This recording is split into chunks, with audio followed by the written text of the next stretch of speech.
রবি ঠাকুরের কবিতায় পংক্তিতে বৈশাখের ছোট্ট নদী চলে এঁকে বেঁকে, বৈশাখে থাকে আর্দ্র জলে, কিন্তু শীতেই সেই ছবি ফুটেছে রাক্ষসী তিস্তার।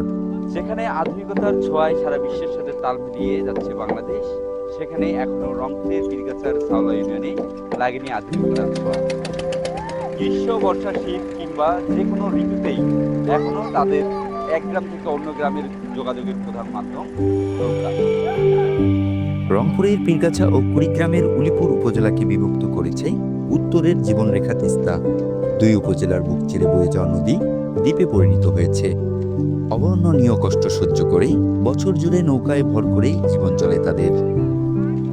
আমরা উমর ছেড়ে নৌকা দিয়ে মাল ঝাল এলে সম্পূর্ণ পার সার করে আনা লাগে।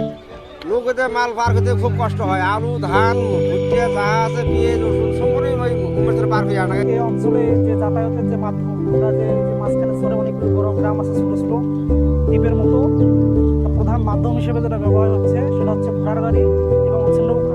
ঘোড়ার গাড়ি এবং নৌকা যুগে এখানকার মানুষ যাতায়াত করে, তো যা হচ্ছে আমাদের স্বাভাবিক জীবনযাত্রার মানকে কিছুটা ব্যাহত করে। সহজ যোগাযোগ স্থাপনে এখানকার জীবনমান উন্নয়নে বদলে দিতে পারে একটি সেতু, কিন্তু সেই আশায় কেটেছে বহু বছর।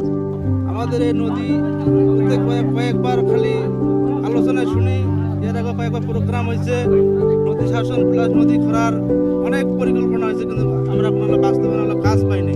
দুপারে যে দুটো গ্রাম আছে, 20-30টা গ্রাম আছে, ছেলেপেলেরা বাচ্চা বাচ্চারা আছে, তাদের লেখাপড়ার সমস্যা, তাদের হাট বাজার করার সমস্যা, কষ্ট করে নৌকা দিয়ে আসতে হয়।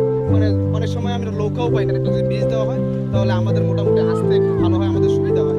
সম্প্রতি নদীপাড়ের মানুষের এই দুর্দশার কথা শুনে বিস্মিত ক্রিয়া উপদেষ্টা।